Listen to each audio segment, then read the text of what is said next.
Hello friends, आज का topic electronics timer से रिलेटेड है। इलेक्ट्रॉनिक्स में ऑन डिले टाइमर से रिलेटेड है। अब ये ऑन डिले टाइमर का वायरिंग किस तरीके से होता है, plus on delay timer work कैसे करता है, इसके सबसे सिंपल सा एग्जांपल आप समझ लीजिए कि ऑन डिले टाइमर कहाँ यूज़ होता है। आपने कभी भी स्टार डेल्टा स्टार्टर देखा होगा। स्टार डेल्टा स्टार्टर में क्या होता है कि पहले स्टार मेरा रन करता है, स्टार के बाद 1 सेकेंड या 2 सेकेंड के बाद मेरा डेल्टा रन होता है। तो वो 1 सेकेंड 2 सेकेंड के बाद कैसे डेल्टा रन होता है, वो इसी ऑन डिले टाइमर के वजह से रन होता है। ऑन डिले टाइमर सिंपली मेरे करता क्या चीज़ है कि जब इसमें सप्लाई जाता है तो वो ऑन होता है। ऑन होने के कुछ सेकेंड बाद, जैसे कि ये जो देख रहे हैं 0.5 से लेकर के 10 सेकेंड, यहाँ पे अगर कहीं पे भी मैं सेट करता हूँ तो उतना देर बाद मेरा टाइमर तो ऑपरेट होगा और सर्किट को ऑन कराएगा। उससे पहले सर्किट में सप्लाई नहीं जाएगा। तो ऑन डिले टाइमर का यही काम है कि सप्लाई को कुछ समय बाद सर्किट में देना, ताकि मेरा सर्किट कुछ समय बाद ऑपरेट हो। तो आइए इसका वायरिंग है, इसका सर्किट डायग्राम समझ लेते हैं। सबसे पहले सर्किट डायग्राम समझते हैं। तो इसका सर्किट देख लीजिए।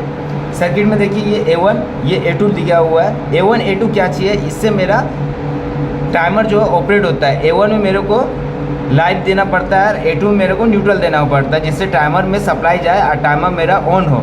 अब इसमें 15 नंबर जो है वो कॉमन पॉइंट है और 16 नंबर मेरा NC पॉइंट है और 18 नंबर NO पॉइंट है। 16 NC क्यों है, क्योंकि 15 के साथ देखिए मेरा 16 यहाँ पे कनेक्टेड है। मतलब कि अगर अभी इसको मैं चेक करता हूँ मल्टीमीटर से, अगर आप चेक कीजिएगा तो इसका 15 और 16 मेरा कंटिन्यूटी बताएगा, मैंने NC पॉइंट बताएगा और 15 और 18 बताएगा। अब जैसे ही इसमें सप्लाई हम प्रोवाइड कराते हैं तो क्या चीज़ होता है कि ये 15 मेरा कुछ सेकंड बाद जिस सेकंड में मैं सेट करके रखूँगा तो 15 और 16 का कनेक्शन ब्रेक हो जाता है, 18 मेरा ऑपरेट होता है। इसको पेपर में समझ लीजिए, जैसे ये है, अब इसमें ये 15 है, ये 16 हुआ, ये 18 हुआ। यहाँ पे जैसे कि मैंने एक फेज डाल दिया, यहाँ पे न्यूट्रल डाला, ठीक है। अब यहाँ से लूप करके कॉमन पॉइंट में डालेंगे। ये कॉमन पॉइंट हो गया, मेरा कॉमन पॉइंट हो गया। ये NC पॉइंट है, ये NO पॉइंट है। अब क्या चीज़ हुआ कि इसको कॉमन पॉइंट में सप्लाई इसलिए देता है कि कॉमन पॉइंट में हमेशा मेरा सप्लाई हो, ताकि टाइमर जिस तरीके से ऑपरेट करेगा, जिस तरीके से इसका कनेक्शन जाएगा उस तरीके से ऑपरेट हो। अब जैसे ही मैं टाइमर में सप्लाई दिया, ये कॉमन पॉइंट में आया, जब तक टाइमर बंद रहेगा ये सप्लाई मेरा NC से इसको मिलता रहेगा। अब टाइमर जैसे 1 सेकेंड 2 सेकेंड 3 सेकेंड जितना पे आप सेट कीजिएगा उतना टाइम पे स्टार्ट होगा, तो ये कनेक्शन मेरा ब्रेक हो जाएगा। ये कनेक्शन ब्रेक होने के बाद उसके बाद सप्लाई यहाँ से मिलेगा, इसको सप्लाई मिलेगा, तो फिर ये NC की तरह बिहेव करेगा। जो भी सर्किट इससे कनेक्टेड है, जो भी सर्किट, वो वर्क करेगा। तो आइए इसका फिर वायरिंग देख लेते हैं, वायरिंग किस तरीके से करते हैं। वायरिंग के लिए आगे समझ लीजिए आप, यहाँ पे देखिए ये A1 दिख रहा हो आपको, A1 ये 15 नंबर दिख रहा है, कॉमन पॉइंट है। ये मेरा A3 जो दिख रहा है, मेरा A3 जो दिख रहा है वो मेरा DC के लिए यूज़ करता है, क्योंकि ये टाइमर मैं AC DC दोनों में यूज़ कर सकता हूँ। देखिए इसका स्पेसिफिकेशन लिखा हुआ है, 110 से 127 वोल्ट AC है, 50 से 60 हर्ट्ज है। उसके बाद देखिए 24 वोल्ट AC DC दोनों में यूज़ कर सकते हैं इसको। तो ये DC पॉइंट दे रखा है, लेकिन अभी मैं फ़िलहाल आपको AC में यूज़ करके दिखा रहा हूँ, तो इसलिए AC में कनेक्ट किया, A1 में लाइव दिया और यहाँ पे A2 जो है मेरा उसमें न्यूट्रल दिया, डायरेक्ट न्यूट्रल दे दिया। ये एक्सटेंशन बोर्ड से देखिए न्यूट्रल दिया, एक्सटेंशन बोर्ड से देखिए न्यूट्रल दे दिया डायरेक्ट टाइमर को, और एक सप्लाई दिया इसका A1 में। अब A1 से आपको बताया था कि एक लूप करेंगे जो कि कॉमन पॉइंट में डालेंगे। तो ये यहाँ देखिए एक लूप किया, ये सप्लाई से ही लूप किया, ये कॉमन पॉइंट में डाला।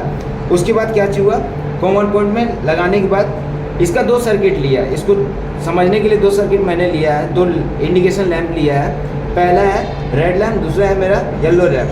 रेड लैंप इसलिए है कि जब तक टाइमर मेरा ऑफ है, जब तक टाइमर मेरा रन नहीं कर रहा है कुछ सेकंड बाद, तब तक मेरा रेड लाइट जलेगा, और जैसे ही टाइमर मेरा कुछ सेकंड बाद रन करने लगेगा तब मेरा ये येलो लाइट जलेगा।